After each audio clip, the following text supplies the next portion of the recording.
In this video, traders, we are going to look at futures, cash and spread betting prices. Stay tuned.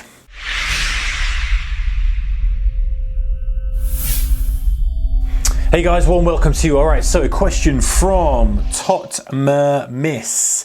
And this question was, appreciate your question, by the way, thank you very much, Tot-Mer-Miss. And they said, do you have a video or could you make one where you explain futures, cash, markets and indices and brokers prices a little bit more in depth? I find it very confusing. This video is not really clearing up. Sorry, sad face. All right, thanks for your question. And okay, let's do it because I think I've done a video on this before. However, I know that it's a tricky subject and I get it because when you're looking at it, you're like, what do I trade, what do I don't trade? So what I'm going to do is I'm going to log on right now live onto a trading platform and I'm going to look at what time are we? We're time when the DAX is open. So I'm going to look at the DAX products. So I'm going to type in Germany. I'm going to use some live prices here. I'm going to jot down, it's 48 and 64. Okay, so we've got, so don't forget those, 48 and 64. So we've basically got, let's go 48 to 49, 64 to 66. Okay, so we've basically got a situation now where, let me double check again what we're doing. We're 11,600. You never know with the DAX, guys. Sometimes it just disappears off to the stratosphere and there's 100 points since you last looked at it. Anyway, right, so those are the current prices. So let me explain it. We have two official prices, if you like. We have the cash price and we have the futures price. Okay, now a spread betting or CFD broker will quote you both, and this is the quote we're getting from a spread betting broker right now. 11,648 to 49 is the cash price, 11,664 to 66 is the futures price, and this is for a June 2019 expiry. Okay, those are the two options we've got. There are some other ones like September, they're probably December in there as well, but those are the choices. We want to trade the DAX index, which is the 30 kind of biggest stocks, listed stocks in Germany, then that's the options we've got if we're trading via spread bet or via a CFD. Okay, so what would be our options if we were trading directly in the exchange? Let's see how these guys create their prices. So if we are trading directly in the exchange, the only way that we can get the cash price is by buying 30 stocks in the correct amount, because the cash price that's publicized by the exchange is merely a statistic, it's merely a number, it's merely an index, it's merely just an aggregate of those 30 stocks. Now there's different formulas are used for different exchanges to get that price. Some are weighted by market cap. In other words, if a higher market cap has more of an impact on the index than a smaller market cap.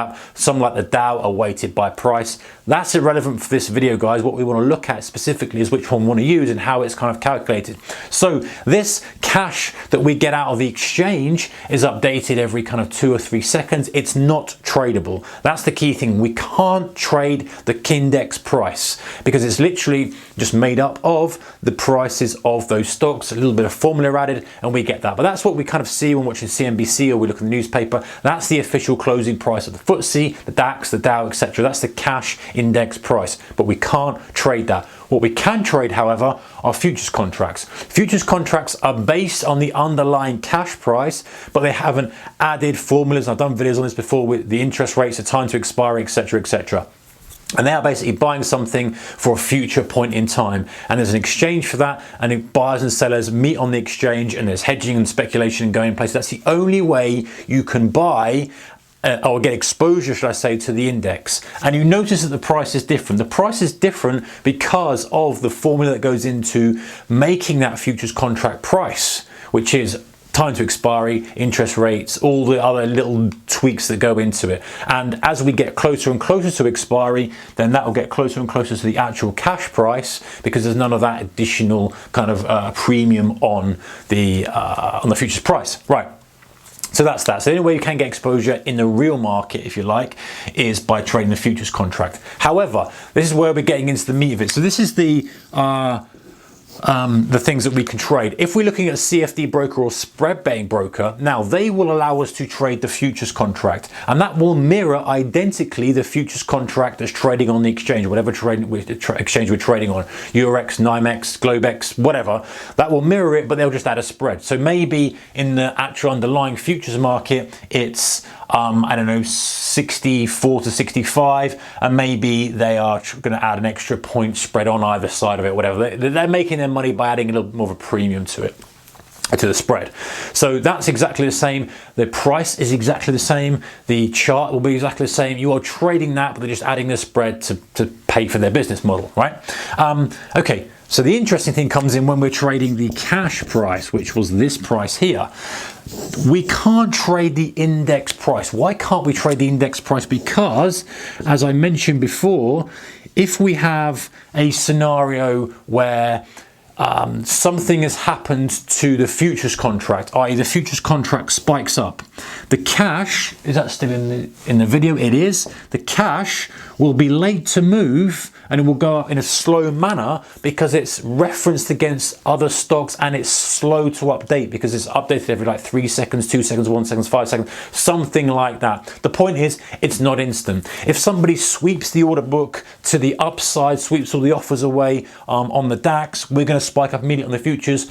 That might lead the actual stock prices, which will catch up for the arbitrage guys, or it might be the other way around. They might be both ruining one kind of fueling the other. Sometimes the stock will move and that will adjust the futures price. So there's speculators in both, but they're also arbed out as well, so they're relatively in line majority of the time.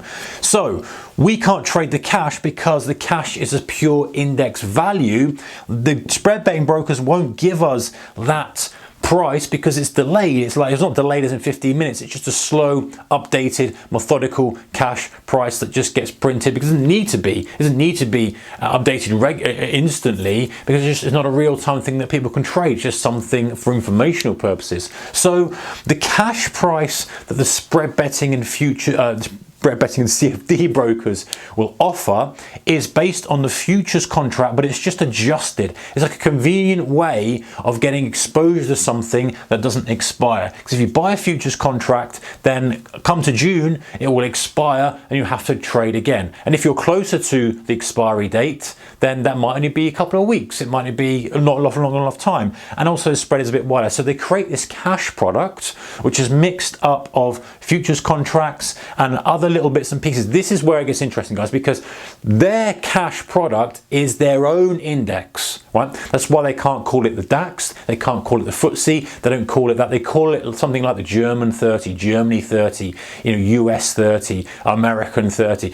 They can't call it the Dow because it's not. It's their own product that they make up. And they make it up based on the futures contract. They make it up based on the cash price. Theoretically, what they do is they take the futures contract and they adjust the price to make it look like it's cash. Well, that's only because the retail trader normally looks at the Dow and the DAX cash prices and wants to trade that. And so the brokers will offer something that's very similarly priced to that, but will actually move based on the futures contract move, if that makes sense. So in other words, if you plotted the spread betting brokers cash or the CFD brokers cash or your spot traders cash price against the front month futures contract, the chart would be identical. If that suddenly spiked up 200 ticks, so would that spread betting CFD cash price.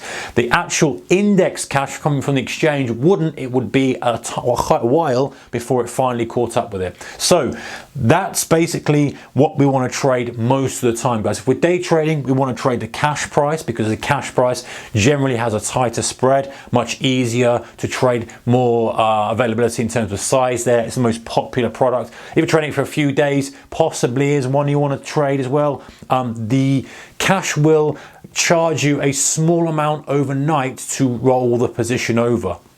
And so as it goes overnight, you get a little bit of a charge, a little bit of a charge, a little bit of a charge.